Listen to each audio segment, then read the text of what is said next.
সংলাপ হচ্ছিল ঐক্যমত্য কমিশনের, আর নোট অফ ডিসেন্ট দিচ্ছিল টেলিভিশনের পর্দায় দেখে ওনারাই মন্তব্য করছেন এরা ক্ষমতায় গেলে এটা একটা বাস্তবায়ন করবে না। পাবলিক সেন্স ক্লিয়ার হয়ে গেছে।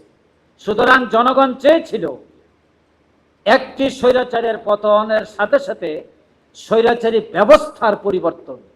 সেটা যখন দেখতে পাচ্ছে না, জনগণ সেই ব্যবস্থা পরিবর্তনের জন্য সর্বোচ্চ ত্যাগ স্বীকারে প্রস্তুত আছে।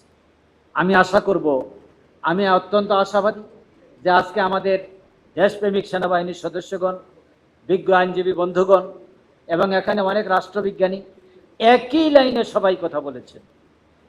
আমরা কেউ হতাশ নই, তবে উদ্বিগ্ন, আমরা উৎকণ্ঠিত। কারণ এত আন্দোলনের পর কিভাবে প্রকাশ্যভাবে একজন ভাই বলেছেন ডাকাতি করা হয়েছে, ডাকাতির চাইতেও ভয়ঙ্কর।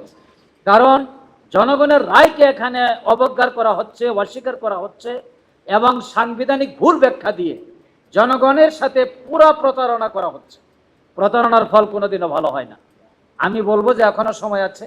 আমাদের একজন বিজ্ঞ লয়ার বলেছেন আফটার 6 মান্থ, মানে 180 দিন পরে যেহেতু এই সংস্কার পরিষদের মেয়াদ শেষ হয়ে যাওয়ার কথা বলা আছে, এইটাই যদি কার্যকর না থাকে তাহলে এইটা বাস্তবায়নের জন্য সেকেন্ড যে পার্লামেন্ট সেটা থাকার কোনো প্রয়োজন আছে বলে মনে হয় না।